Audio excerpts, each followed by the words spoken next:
I want to start a brand new series talking about how much money I made as a full-time content creator and a full-time teacher that also has a part-time job and a side business. That sounds like kind of a lot, and it actually is because I work 7 days a week, but in my opinion, it's well worth it. And I just want to show you guys what you could also be making as well. Now, I am a teacher that makes $60,000 a year, and I could just live off that one income, but I have learned that I can supplement my income a lot, and I'm trying to buy a house relatively soon. So we're going to go over how much income I made for January 2024. We're going to see how much I have left over, what can I put towards student loans, what can I put towards savings.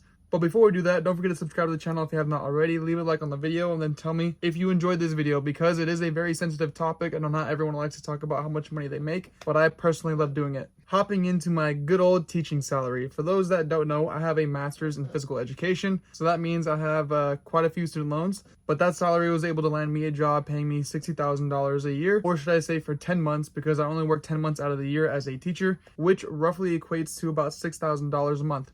But of course, I got to pay taxes, insurance, and 401k. So after all of that was deducted from this month, I made $4,289.60 as a teacher.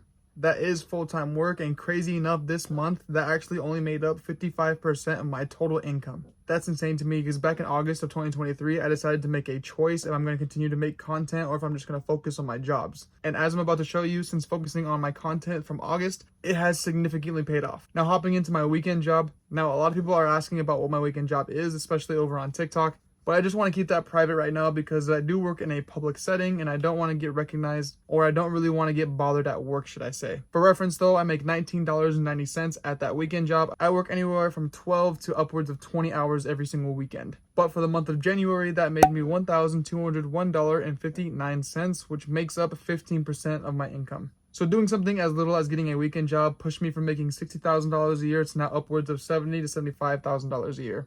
Especially during the summer when I can pick up more shifts and actually start working a little bit more than 20 hours a week. And then on to something that made me extremely happy for all the hard work that I have put in over the past 3 years. TikTok paid me $1,840.10, which made up 23% of my income. That is absolutely crazy, and I have a lot of y'all to thank. Even though this is on YouTube, I'm hoping to grow my YouTube channel to be just as big as my TikTok channel, because almost $2,000 a month is insane. If I can do that for TikTok and for YouTube, that would be really cool. And obviously I would get to buy my house a lot sooner. Now, since focusing on my social media and my weekend job back in August, something that has fallen to the side is my side hustles, which is eBay and Uber Eats. But I still like to do it at least once or twice a week. eBay is pretty inconsistent because it just depends on when someone buys things from my eBay store. But I haven't posted on eBay in like 2 months, and it's still making me probably $30 to $50 a week, which is pretty cool. But between eBay and Uber Eats, I actually made $434.97, which makes up 7% of my entire income for the month of January 2024.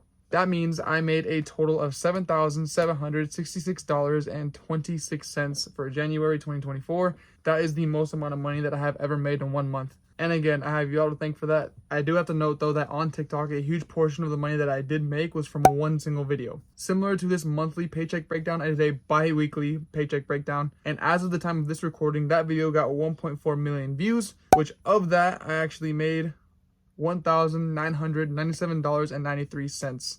That's currently as I am filming this. The paycheck that you see that I got from TikTok also had like 16 other videos inside of it. So I am still getting paid for this video as we speak, which is pretty cool. I hope to accomplish the same exact thing here on YouTube, but I gotta put in some work. I hope you guys have been noticing how much videos I've been posting literally every single day. Moving on to how this affects my budget. Well, the short answer is I have a lot of money left over, which is awesome because I was able to make an extra payment on my student loans. But hopping into my budget, as we can see, I have $200 for gas, $222 for my phone bill.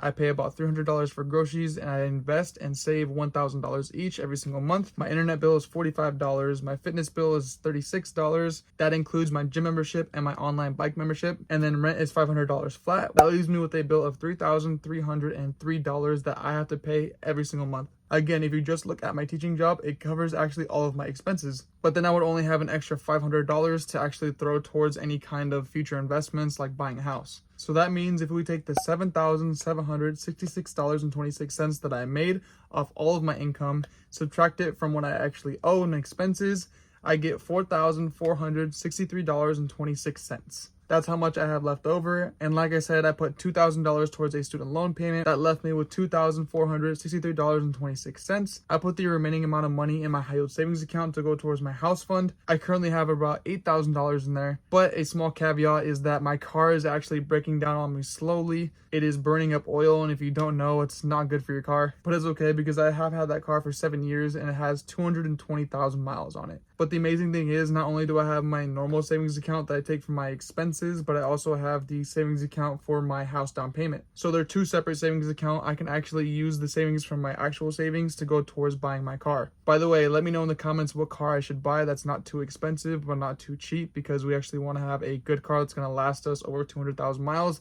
just like my last car did. And that's how much money I made, saved, and invested for January 2024. I'm super excited about this series because it's going to help see how much I grow, how much I actually make on social media, the reality of social media, because I'm not going to make that much money every single month. It was a really good month for me, but hopefully I can consistently make about $500 from social media every single month. To me, that will justify being a full-time content creator, because some videos do really well, some videos do really poor. That's exactly why I also have 3 other jobs. Hopefully maybe one day I could actually be in a position where I can just do YouTube and TikTok or content creation as a full-time job. I'm not 100% sure though, because I do love teaching and I obviously want to use my degree to some extent, especially because I have not paid off my student loans yet, but we'll see when that time comes. But again, don't forget to subscribe to the channel if you have not already. Leave a like on the video because it helps out my growth tremendously, and then comment what else you want to see about my monthly budget breakdown. I could add expenses in here, like how exactly I pay for my expenses, because I do use credit card points and things like that. So let me know if that interests you down below, and then I'll catch you guys next week. Peace.